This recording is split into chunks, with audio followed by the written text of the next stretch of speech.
Upwell and onwards. Hello and welcome to Upwell and Onwards. Now, I know it's been a while since I have done a locomotive review. And as we see, we have pretty much nearly all of my Great Western stock. But no, we're not doing Western, we're doing more center. We're doing Midland, specifically LMS. With this, the LMS Crab, or Hughes Crab, as some people would know it. Now, this is like the call it goods here. I actually had to rely on the internet instead of, for once, knowing the facts offhand. Apart from the fact that these were sometimes called froth blowers for some weird reason.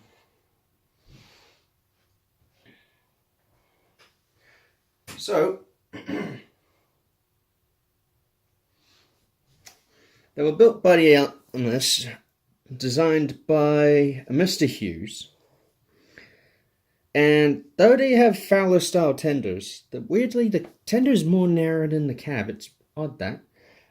3 examples survive. Well, 2 run in preservation. I think one's had a fair few issues in its life. Yeah. So, without any ado, let's get it out of the box. Now, I'd like to point out that I got this model about roughly a month ago, being honest to camera, and as we can see, this is a Rails of Sheffield one, and it was bought 5 years ago. And it's actually in really good nick for a second-hand loco. It really is. I mean, wow. Wow. Classic form from the old Bachmann packaging. Club card, warranty card in there, as usual. But also, chuckle and flip it around, the classic drawing picture, as well as the brief history. Feel free to pause and read it as it goes along.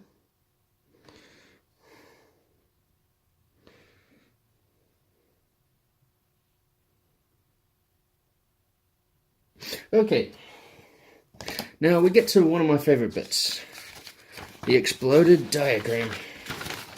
Nothing on the back, just double checking because I've been caught like that before. Whoops. There we are. Just a slow roll up of it.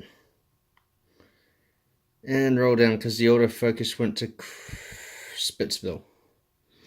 To be polite in it. Now, this is actually a very well made model. It's got the same tender and loco link-up system as my Peppercorn Pacifics and my 9F. That I like because, well, considering LMS, we think of Stanier, and Stanier came from the Great Western. We'll pick on the cult goods for this one, because it's a Bachmann loco as well. It's tender link. Just a simple wee plastic hook. I mean, come on. If that breaks, you, my friend, are pretty much boned. And that's a polite term for screwed. But this, we take the tender out. Fair little weight in it. And as in the exploded diagram, no coal load in the tender. Well, there is a little, but... Oh, get my hand out of the light. There we go. There is a little load in there, but not much to worry about, really. It was very well detailed. I mean, look at that rail there. That is very nice. I have gotten the accessory pack for the loco and have fitted absolutely nothing on it. What you see here is how I got it. Sprung buffers, NEM coupler. Those tick many boxes, and lovely crisp lining. Unless you count my silly fingerprints. Whoops. Nice tender handrails there. The handles for, I think it's the handbrake and the water scoop. Just double checking. Yep. Now, on the back of it, I just really like the printing on it. I just really do. Look it. I don't know if the camera will get it, but it says LMS on the top one, and on the bottom one, 3,500 gallons. So that's your tender size sorted. I have to darn thing stay on the rails. It's going to be one of those nights. I got a feeling it's just going to be like that. Okay, now we just get the loco out. Put that aside. Okay, now this one, it's a very weighty loco. Not as heavy as my 9F, but still quite a bit of weight. Again, sprung buffers, no coupler, very nice. I mean, look at that valve gear. That is beautiful. Again, beautiful lining. Here we got a nice whistle, safety valves, and autofocus. You're not my best friend. Nice handrail detail. It's beautiful.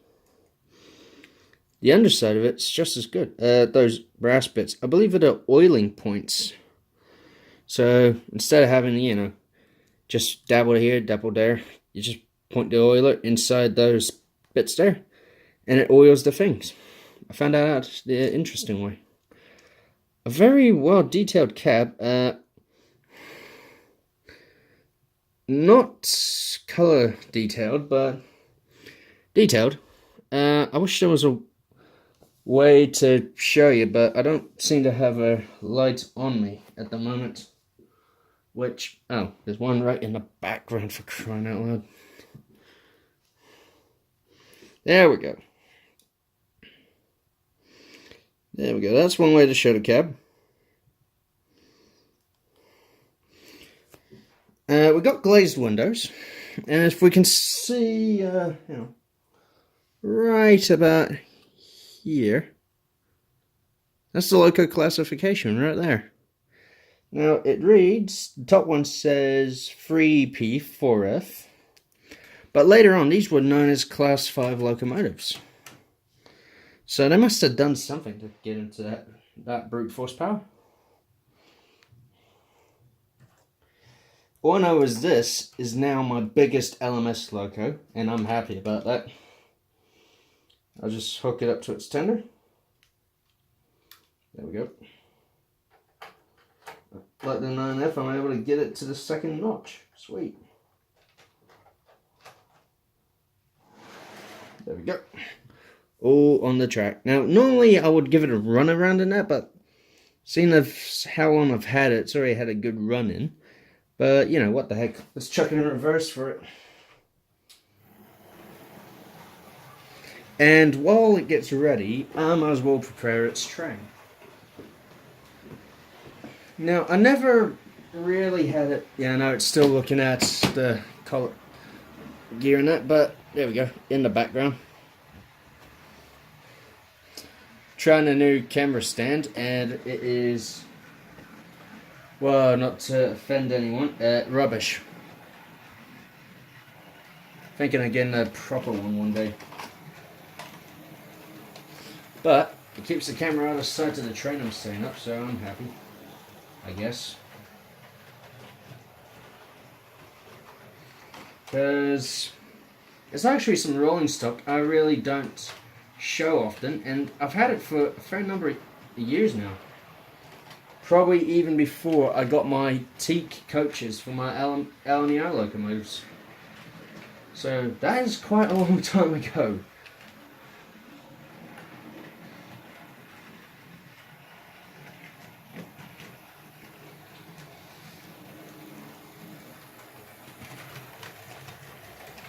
Okay, that'll do. Just adding one more, and it's not really needed, but balances things out a bit, I think. And the loco's out of shot, so there we go. Now, you're probably wondering, what the devil has he sorted out for this locomotive? Well, if we just move the camera a bit, yeah, this new stand is about as worse than the old one, but it works, I guess. Okay. I really apologize for the poor camera issues, but yeah, it's not good. It's not good.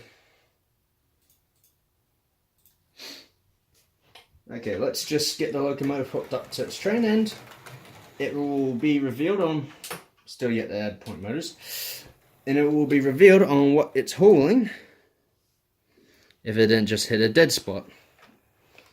Still trying to, oh, another dead spot, more like a tight. Gotta get new points, I believe. But here we go. Yep, some lovely LMS coaches, and it's always when you're recording that things go astray. I don't believe it's supposed to go that way. Oh, well, there's one for your kicks. LMS coach fail. What's even funnier, it set off the tail light on the coach in the background. Oh, jeez Louise, that sucks. Alright, I think all the wheels are on. Don't know if they're coupled. There we go. I may have to exit slow with this one, because there's a bit of a rise in that points now, I see. What the heck's wrong with that? On the last coach, darn it. It's not my night. It really is not my night. Normally, people would edit things like this out, but me, I go one take, that's it. No regrets. Well, I must have had regrets if I deleted the original video, but oh well. Now, let's view the train.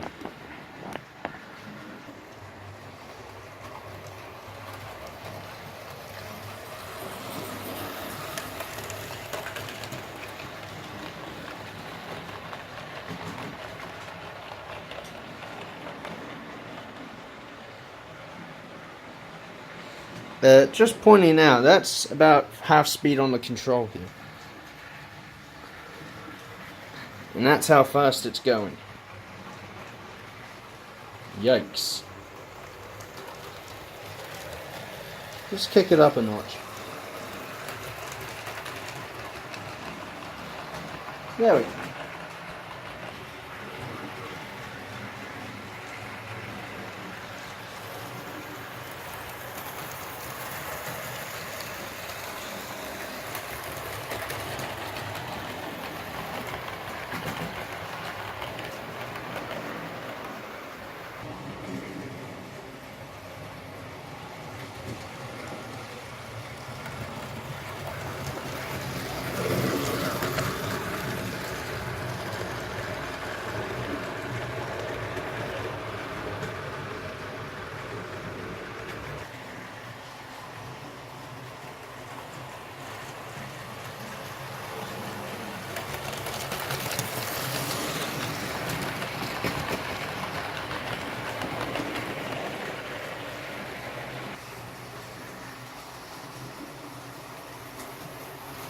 Oops.